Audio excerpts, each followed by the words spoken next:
Hi, here's the story for June 26. Moses talks to God. Moses was God's helper. One time when he was alone on the mountainside taking care of the sheep, God spoke to him from a burning bush. God asked Moses to be his helper.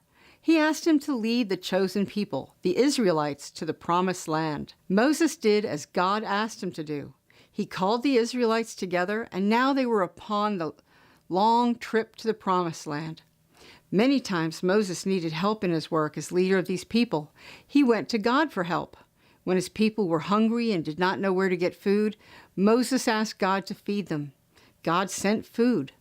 When the Israelites were thirsty and could not find water to drink, Moses asked God to give them fresh water, and God led the Israelites to a place where there were 12 wells of water.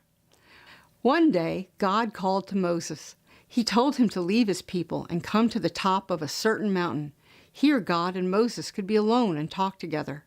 For a long time, God talked with Moses, and Moses listened closely. He wrote down on great stone tablets much that God told him. Moses was joyous and happy to be so close to God.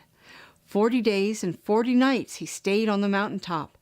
Finally, God sent Moses back to his people. In his hands he carried the stone tablets.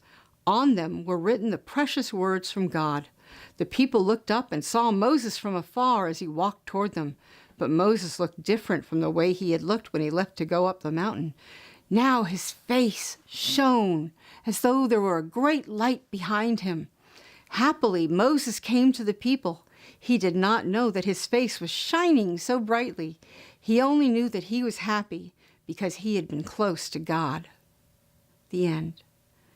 Okay, that's it for tonight, so sleep sweet and remember, I love you and God loves you too.